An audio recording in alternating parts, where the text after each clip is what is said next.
Welcome back for another OG Show Live. Mr. Randall, how you doing?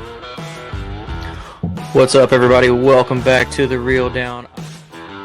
Welcome back to another episode of Bass Fishing for News. Hi, boys and girls. Welcome to, once again, the Bass Kayak Beers. Brother, this is the final cast. Another segment of Chasing the Tide, your saltwater connection on the paddle and fin. Welcome back, everyone. Another episode of Feather and Fur. Your host, Brad. Welcome back to the MindSet podcast. I'm your host, Crystal. Hey, welcome back to Off the Water. Happy Susie Q here with Adventures of Outdoor Woman podcast. Hey guys, welcome to the Rusty Hook Kayak Fishing Podcast. We're brought to you by Pelican, built tough for all situations. Go to pelican.com.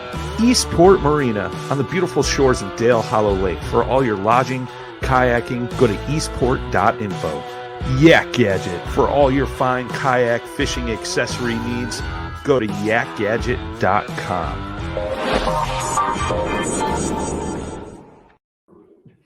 All right, everyone. Welcome back to the MindSet podcast. I'm your host, Chris Slivka. Today, we're sitting down with Matt Sowders, one of the newest members. Well, not really new anymore, but yeah, I mean, it still feels like that. But so how's your day going so far, man? I know it's early. Yeah, so that's all right. No, so far it's been going good. Yeah. Had a nice weekend off, so didn't get a fish, but it's all right. Had a good weekend off anyway. So nice way to charge. I woke up, it's 30 degrees out here today. Yeah, I got a freeze warning on my phone for tomorrow, so that sucks. It's coming, unfortunately. Dude, slowly but surely. But it's weird because Ohio, our weather sucks. So it's gonna be, we have a freeze warning tomorrow, and then it's gonna be in the 70s all next week. So yeah, it's typical for the Midwest. Yeah, it sucks. But so I wanted to have you on today. Just kind of, I know you have an Army background, and, Marine Corps. I'm sorry. You're good. Yeah, but a Marine Corps background, and that kind of has to do a lot with mindset and a lot with, having the mental strength to do what you guys go out there and do on a day-to-day basis. And then how you kind of brought that into fishing and how fishing has helped you transition kind of. Oh, for sure. So if you just want to give a little background on yourself, and then we could kind of just get into some questions. All right. Yeah. Yeah. Like you said, my name is Matt Sowders. I'm not even the newest member. I'm not even the newest member of Paddle and Fin. Oh yeah. That's right. Rusty Hook came in. Yep. Yeah. That's so right. I'm no longer the boot. I joined Paddle and Fin back in April of this year. I'm a co-host with Brad Hicks on the Final Cast, which is a product show for the Paddle and Fin network. I was in the Marine Corps from 2011 to 2017. I was an 0311, which is an infantryman or a rifleman. And then I transferred over to something called Stay Platoon, which is basically a scout sniper platoon. It's a battalion element. But yeah, I did that, and then I got out in 2017, like I said, and then I came back home to old good Dayton, Ohio, which wasn't my choice, but my wife wanted to come home with family, so I'm here. And I've just been trucking ever since. Okay. So what are some kind of lessons that you learn in the Marine Corps that you can kind of transition over to your regular life? Actually a ton. So I went in the Marine Corps a little bit older. I was 21 when I went in the Marine Corps. 21 or 22? I think I was 21. I'm to the age now. I don't remember how old I am half the time, but I went in a little bit older than your average people do. So a lot of people go in straight from high school, or they'd never lived on their own, or a lot of them never had jobs. So they go in and they just get formed into a Marine, and that's their adulthood. But I had moved out when I was 18. I had a job since I was 16. Moved in the Marine Corps, but I was still super immature. And I was just, wasn't the most responsible person ever. I mean, I lived with Brad for a year and a half, so he could tell you some stuff about how mature and smart I was. But going into the Marine Corps, it everything it teaches you, minus some things, obviously, right? Like what my job was. That doesn't really transfer into the civilian world well, because like I'm not having to kill people. But all the core tenets the Marine Corps teaches you, I mean, responsibility, time management, understanding, adapting to situations, like all that transfers over. And since I've gotten out, and it doesn't happen for everybody, because some people get out and they just want to completely cut off. They just didn't have a great time and they want to cut off their time in the service, and they can try all they want, but there's still some things that'll always come over. Like I said, I mean, time management's a big thing, especially for Marines. We get everywhere 15 minutes early. I was 7 minutes late to this show, and about 15 minutes ago, I was freaking out because I wasn't already on my computer. Like, that's just, I mean, it teaches time management big, responsibility for your actions. I mean, you take responsibility for things you do. And then, accountability and adapting. Adapting is the big thing that I've taken from the Marine Corps to my personal life. Is if something goes wrong, it's not like, it's gone wrong and now I'm flustered and I don't know what to do.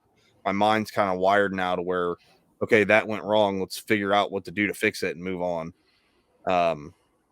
Which has helped quite a bit, for the simple fact that life isn't perfect. And as anyone and a lot of people will say,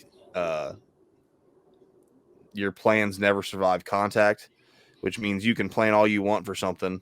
In the Marine Corps, it means you can plan all you want for something until bullets start flying, and it's just not going to work. That's just how it is. But in real life, I mean, you make plans. No matter what plan you make, it's very rare everything goes off perfectly. So being able to adapt has helped hugely in my personal life and then in my fishing life. I mean, that's a big thing. You go out, and I know we'll get into this, but you go out and you're thinking you're throwing 5 lures, and you throw those 5 lures, and every fish in where you're fishing says, I'm not eating those lures today. And you got to do something stupid. So, and you just adapt, and it's helped quite a bit. But yeah. So I can see how adaptability and time management really help. In your personal life, especially the time management part of things, because we all know we could get better at that. Yeah, that's one of the biggest things I struggled with. I mean, before I went in the Marine Corps, I would I always showed up to work on time, but if I had to be at work at 9, I was there at 8:59 and 58 seconds. Like, I was right there. So if I'd hit any traffic, I would have been late, and I had been late. And then after getting out of the Marine Corps, I leave for work about 45 minutes early, and it takes me about 15 minutes to get to work. So I'm there half hour early every day. And it's not necessarily that I feel like I have to, like, it's not a burden that I do that, because whenever I go anywhere, I always, like, if me and my wife, and I actually got my wife to do it, if we need to leave at 10, that's the hard part. I know, and it bugged the crap out of me for a long time. But if we leave at 10, she's ready at 9:45 to get in the car or the truck, and she knows I want to leave 15 minutes early. So whatever time I tell her, subtract 15 minutes from that. That's when I want to actually leave, and she knows. So we'll leave, and and it's not because I feel like I have to. I just like it's freeing. Like, my mom growing up would always put the time in the car 5 minutes fast, because it would trick her mind to where she'd look at it and she thinks she's late, but she actually has 5 minutes. Yeah. So it would, like, help her. Like, for me, we're leaving 15 minutes early. What were we going to do with that 15 minutes anyway? But now we have all this extra time to where if you want to stop to get something, you can, if we have to stop for gas or something, or if we want to get somewhere early before blah, blah, blah. I mean, we can do those things. So it's time management is awesome. That's the one thing I would preach to everybody before you do anything in life and you want to change something. Get everywhere 15 minutes early and make sure everything's ready 15 minutes early, and your life, you will find, will be a lot easier and simpler, and everything will fall into place after that. It's awesome. Yeah. I agree with that, because I know I had to learn time management with all the things I have going on. I can imagine. Yeah. Yeah. I mean, and it doesn't always, like, for example, after I got out of the Marine Corps, I had a tournament last year. The one time I didn't practice time management because my alarm didn't go off. I wanted to be on the water at 5:45. Lines in were at 6 a.m. I woke up at 5:45 and I was like, oh no. And you know what happened? Since I didn't have the time to get ready and everything, I forgot a marker to write the identifier down. I forgot the identifiers I made the night before. So I didn't get on the water till 6:45 because I had to go to a speedway, beg them for a marker that they thought I was going to steal when I was just going to write the identifier on my hand. Get to the lake. There's like 19 other people at this spot that no one else knew about. So, of course, everyone knows about it. And I was so frustrated when I got there. I dropped my catchboard in the water. It wasn't tethered, as everyone knows. I've lost 2 of them so far. The new one is tethered, everyone. Tether your catchboards and your crap on your kayak. Lost my catchboard. Now, that turned out its own little happiness because I made a couple friends because I used other people's catchboards during the tournament. After I messaged the tournament director and said, hey, I lost it. Can I use other people's? And he said, I don't care. That's fine. So I used I made some friends, but yeah, I mean, if I would have been on time and used what I preached with time management, that day would have been 100% different. Yeah. And the super frustrating day it became. So yeah, time management is number 1 in my book. Is if you don't have that, get that, and everything else will seem easier. Just great. Yeah. So now you said the other thing that is adaptability. So how do you use that on the water per se? So adaptability on the water is a big thing, right? So a lot of fishermen, we know you can pre-fish a body of water for a tournament for a week straight and then go out there day of, and nothing that was working for that whole week works. I mean, there's I guarantee you, Chris, there's stretches of water that you go to that you could throw 5 or 6 lures or 1 lure and you'll catch fish. But if you go out there and they're not biting that 1 lure, you got to be able to change and not get super frustrated. So what adaptability has done for me fishing wise is whenever I run into a problem, whether it's getting to a spot and for some reason I can't fish that spot now, I don't get frustrated as easy. Because it can be super frustrating when a plan you're making doesn't go to plan and everything changes. But it's kind of taught me to, okay, well, plan A didn't work, but you have plan B, plan C, plan D, plan E, and you have all these different options. And I go into pretty much every section of my life with that. But on the water, I can go out there. If they're not biting the patterns that I've already figured they're biting on, I don't get frustrated and kind of shut down or just keep throwing the lures they're not biting. I'll switch into, a whole different technique. For example, a couple weeks ago, I was out, and it's probably 2 months ago. Summer fishing here. A lot of people still throw the Ned rig and stuff on the river. I just don't. I don't think. I mean, it's a finesse technique. They'll eat it, yeah, but they'll eat bigger stuff and get better quality fish. But I've been throwing a jig all year, getting bit on it, and I went out and I couldn't get a bite on the jig, couldn't get a bite on a spinnerbait, couldn't get a bite on the chatterbait, couldn't get a bite on the crankbait, and those are what I was catching fish all year on. So I was like, well, I usually don't pick this up till October, but I'll throw a Ned rig.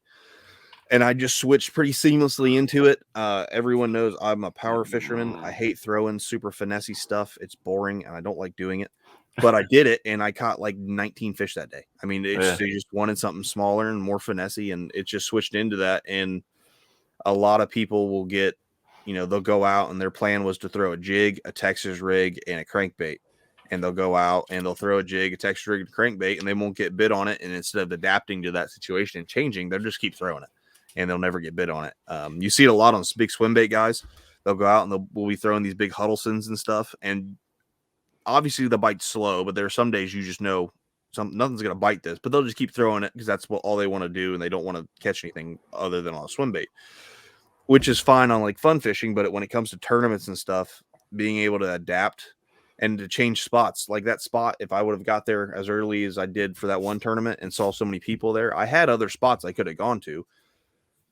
Now that goes into time management. I didn't have the time to go to the other spots, but if I would have got there, saw it, I'd have been like, okay, I just turn right back around. I've got 4 other spots within 5 minutes of this that I can go drop in, and I guarantee no one's going to be there. Yeah. So it's definitely helped on the water to where, if something, it goes down to the point, if a rod breaks and I know they're biting on a jig and I break my jig rod, I have another rod that I can make a jig rod, and I just have to change it and make the jig rod. Like it's there. So being able to adapt and change certain aspects of what you're doing, no matter what it is a big help. Yeah. I mean, I agree with that one because I know there's plenty of times out there, man, especially like you said during tournaments where everything you practice for is not working on tournament day, and you just have to really know. Because oftentimes the fish don't move; they just decide they don't want that anymore. Yeah, and I will say, you know, whether I'm super adaptable or not, that is still stupid annoying. Yeah. And Brad Hicks, likes to say all the time, he's like, I'll be looking at a piece of cover, I'll be throwing a jig in it, and they're not eating it. And I was like, dude, there's a fish on this cover, and it's a jig on cover. They should be eating it. And he'll say, well, you got to remember, dude, bass don't read the same articles we do. Yeah, that's a Jeff Little saying, and I don't care if they don't. I don't care. That's stupid. They should just eat it because they're supposed to. But yeah, I mean, being able to adapt. I've watched guys that I fished with say the same thing, and they just keep throwing the jig anyway, and they haven't got a bite for like a whole stretch. We'll both be on a boat or something going up a whole bank side. And I'll throw it, and about halfway up, I'll be like, okay, well, this is dumb. They should be eating the jig, but I'll throw a little paddletail swim bait, and then I'll start getting bit when it's a pattern that we haven't found. There's no reason. They've been eating the jig for months, and now one day they just don't want it. And then the next time you go back out, guess what? They're eating it again. They're eating the jig again. So it's just that one day they didn't want it, and just being able to switch up. I mean, it can make or break you in a tournament to be able to. It's like it could be the difference between first place and last place. Oh, 100%. Or catching fish and not catching fish. Yeah. I mean, the ultimate goal for tournament fishermen is to get a limit, right? Whether you your ultimate goal should be to win, but getting a limit isn't the easiest thing to do every tournament out there.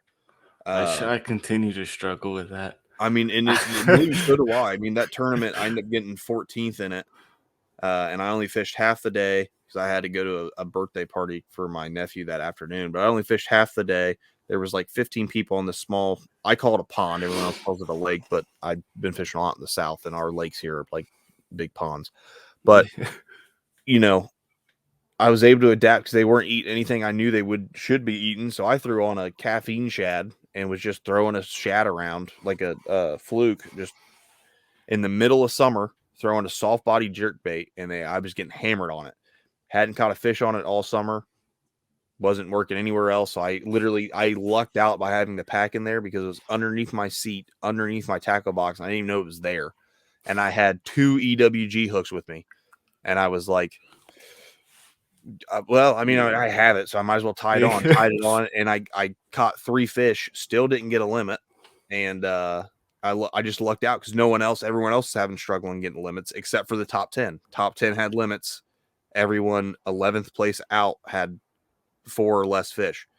So yeah, getting the limits is hard. Like that's my goal every time I go out, whether I want to win, obviously, but my goal is I want to go out and I want to catch 5 fish of the size, because if you do that consistently, you're just bound to win eventually. Yeah. It happens. So yeah, that's always been one of my struggles, is just finding 5 fish. But I've also had in the last 2 years adventure out to places I've never been to before and states I've never been to before, and it's like it's a whole new world outside of Illinois fishing. Oh, I mean, they say I love this phrase because I 100% believe it. So for Ohio fishermen, our fishing sucks so bad that you could take us, and I'm not counting Erie for all the listeners out there who are like, well, they have Erie. Erie's not Ohio fishing. That's a cheat code. I'm talking inland Ohio fishing. You can take an inland Ohio fisherman and put him anywhere in the United States. Wherever you say, like I've seen guys who are from Ohio go down to Georgia, and they're having a hard day of fishing in Georgia, and the Ohio fisherman's catching fish because we're used to slow, crappy fishing when there's no fish, and you put us in everyone else can't catch a fish. I remember I was in the Marine Corps. I went down, and my buddy's from Florida, and we're fishing in North Carolina, and he's throwing 5-inch flipping baits and stuff, and he's not catching anything. And this was before the Ned rig got big. I had some old Midwest finesse jigs that a buddy had poured. His dad had poured. Oh, there's my front door. Sorry about that. Fine. And I had some. I was throwing them, and I was catching fish. He's like, "How are you catching fish?" I was like, "Dude, I'm throwing a Senko that I cut in half on this little tiny jig. He's like, that's stupid. I was like, I'm catching fish. I don't know what's stupid about it. Sorry, it's not a 5-inch bait.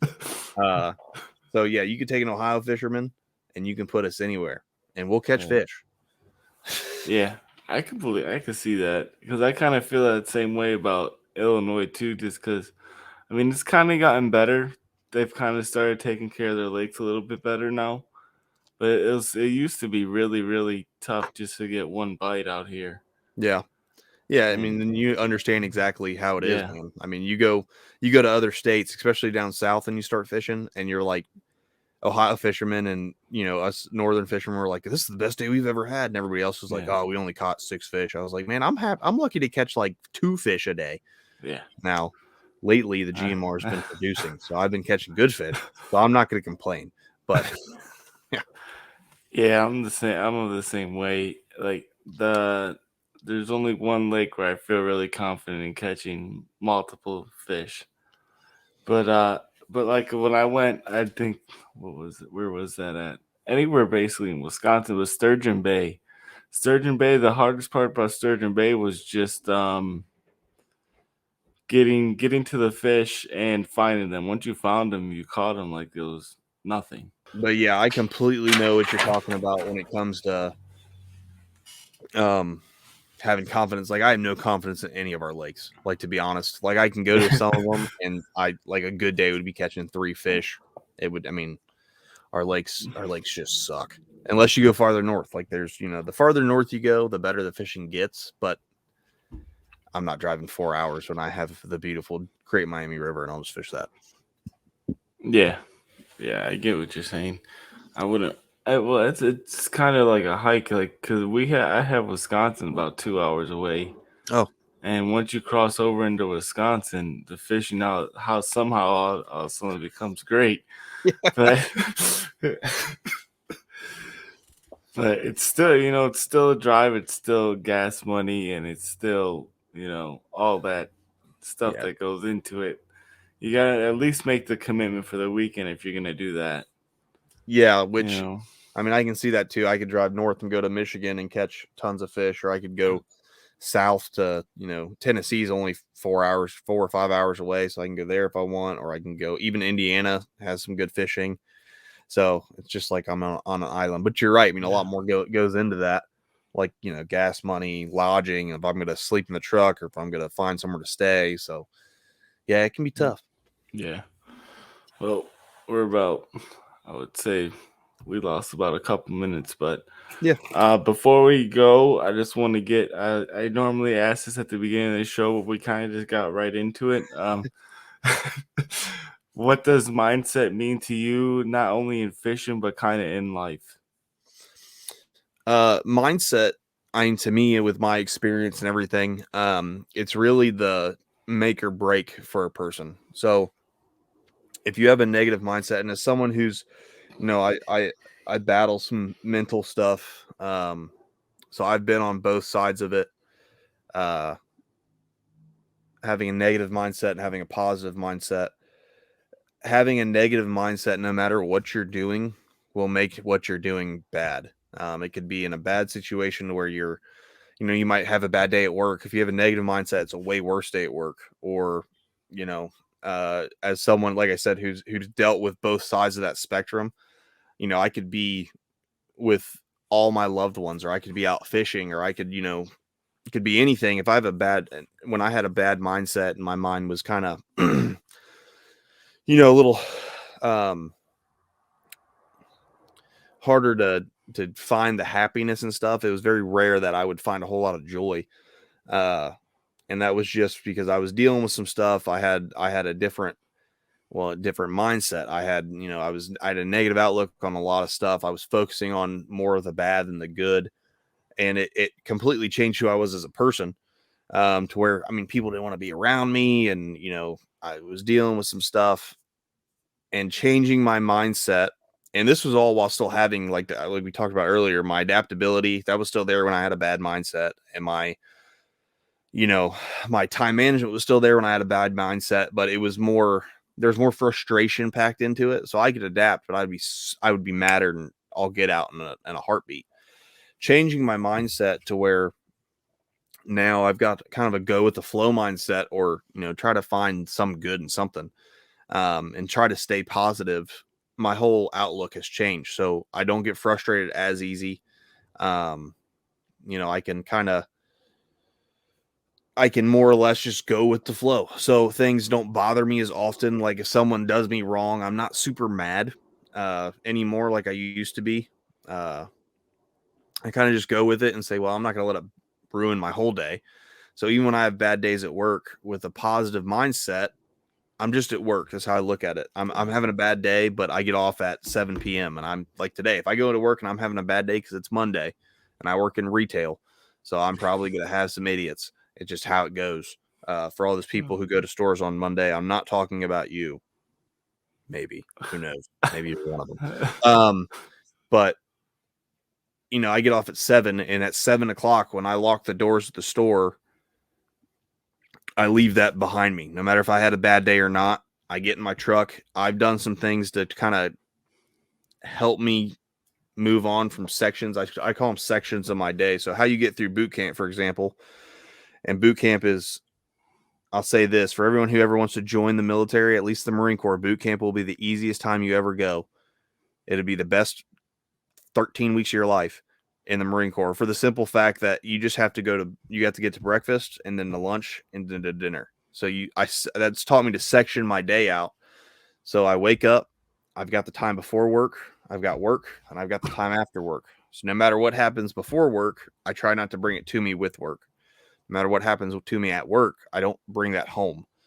And, I do some stuff to kind of keep myself in that positive mindset, whether it's tinker went down here with my lures or my reels, or, relines and stuff or something like that, and just disassociate from what I was doing. Or I don't really listen to music a whole lot anymore. I don't think I've listened to actual music in my truck for, 5 years now. I listen to books, audiobooks, because I can kind of focus on the book and it helps me forget if I had a bad day or something. So disassociating from the bad and just focusing on the good has made it to where I can stay in that good mindset, which overall improves my mood and improves, people around me aren't going to be so, like, if you're in a bad mood all the time and you have a negative mindset all the time, people around you will notice, and people aren't going to want to hang out with you. And being married, I don't want my wife to not want to be around me. So, Yeah. And it's something I dealt with a lot, especially after I got out of the Marine Corps. Really big change, and you can be adaptable all you want, but my whole life pretty much changed. And I got medically separated from the Marine Corps because I about broke my back. I fell out of a helo in 17. So getting out kind of sucked because it wasn't in my plan. And that's when that negative mindset really took hold for about 2.5 years. I really was just, I was dealing with a lot of stuff mentally. I was trying to adapt, but I didn't want to. And I was having the struggles. A lot of guys, when they get out of the military, have those struggles.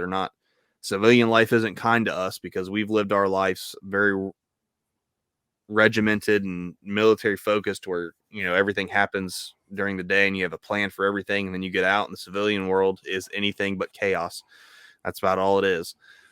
And, I made a change and got myself right, how I like to say it. And my whole mindset changed. And there's days, obviously we're human, so there's days I'll fall back into it, but keep that positive mindset. A mindset to me is the core. It's the core of who you are. If you have a negative mindset, you'll have negative outcomes. If you have a positive mindset, you'll have positive outcomes. And so trying to get to that positive, and it can be a journey. I mean, for sure. I mean, it's definitely, it can be, things happen. I know, Chris, I know you dealt with some stuff. Mm-hmm. I'm sure last year, because I was super pumped to meet you. We've talked like this, and we've talked a lot, in the group and stuff. But I was pumped to meet you at Dale Hollow, and then you had a bunch of stuff happen like all at once. Yeah. And I in my head, I was like, dude, I can feel what he's going through, because it can really change everything about what was going on. And taking breaks are a big thing. If you feel like your mindset's really falling and your core person's really falling away, take a mental break.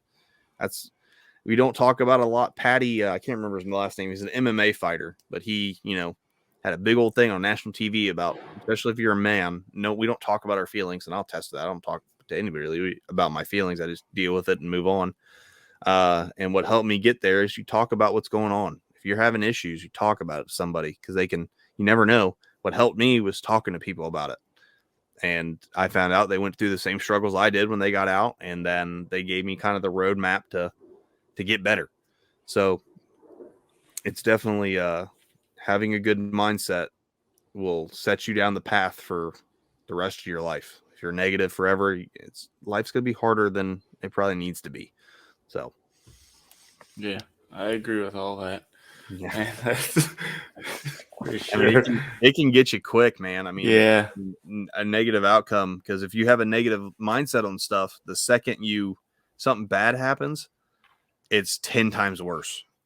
And it's something as little. I remember, this is again, I'll give you a little story about having a negative mindset, because I think it's important to talk about the bad stuff too. I was real angry all the time, and my mindset sucked. I literally was like, I never got in the Marine Corps. I should have tried to stay in more. I should have fought him on it, because this civilian life just sucks. And it was something as small as I got a nail in my tire, and I can fix a patch in a tire in about 5 minutes. It really takes me no time at all. And I had such a negative outlook that day that just compounded, and I about exploded just because I was overwhelmed. And because my mind was just always negative. Oh, well, I got a flat tire and now I'm going to be late for work, but I left 45 minutes early to deal with this stuff. But I wasn't thinking about all the stuff I set in place to make myself successful. I just made myself non-successful because I just exploded. I didn't get my tire patched. I literally just sat on the side of the road mad and angry. It set the tone for the rest of the day. And for a couple days, you just keep focused on the negative. You're going to have negative outcomes. So focus on having a positive mindset it'll get you halfway to get into a positive outcome. And then you don't have to do as much work to get there. And you can just be happier overall. Life's better. People want to be around you. You tend to be happier. It's a plus. You get to enjoy things instead of just living and existing. Yeah. Someone who just existed for a couple years, it's not a way to live life. Yeah.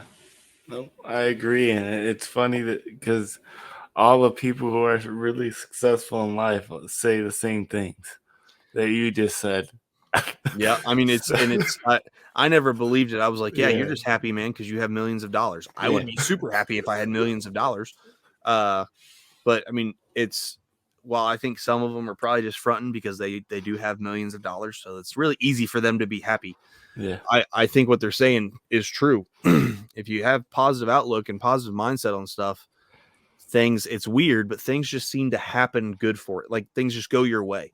And it's not things go your way, and you might think it is, but you've got that positive mindset, which gives you the cognitive ability to do things without really thinking about them.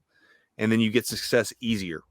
Yeah. So it's the same thing as take it from someone who was a terrible student in school. If you have a positive outlook on school, because I did it in college, I was terrible in high school. I graduated with a 2.1 because I needed a 2.0 to play baseball. That's the only reason I even tried to get a 2.1.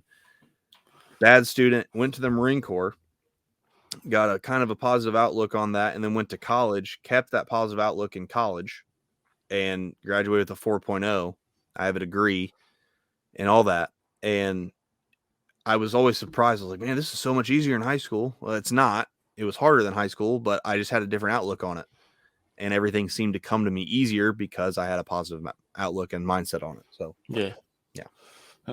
Well, we'll end with that, sir. I don't want to keep you waiting too much longer. I know it's almost 9, but I appreciate you coming on and talking about these things, man. I feel like it's important to get it out there, and it's important for people to listen to. Oh, I 100% agree. I wish there was more, with the Mindset podcast. It a lot of people can listen to it, and it would be surprised. You would be surprised how many probably people think they can agree with what the person's saying, or be like, oh yeah, I dealt with those things too. And just knowing there's other people who've dealt with it and have the same outlooks you do kind of reinforce the things you do to make yourself better, or it can show someone how to get better. So yeah, I'm always, like I said, I very rarely ever talk about my feelings with anybody, but when I did, it helped a lot to get me to the point that I am now. So a show like this is super important, and it's not just in the fishing world. Now, granted, we go into fishing and with a certain mindset to try to stay positive and not, the second you get negative in a tournament, for example, you might as well just go home because everything's not going to go your way the rest of the day. But with life in general, I mean, we're on the water a lot less than we all want to be, and we're out doing regular things the rest of the day. So bring that positive mindset in with you is what'll make or break you. So yeah, I mean, I appreciate you having me on. I love talking about this stuff in this setting because I feel like I can, if I help one person out there, that's all that really matters. Yeah, it's true. Appreciate you, man. I appreciate it. Thanks for having me on, guys. Loved it. Thank you. Yep. Thanks for tuning in to another killer episode here on Paddle and Fin.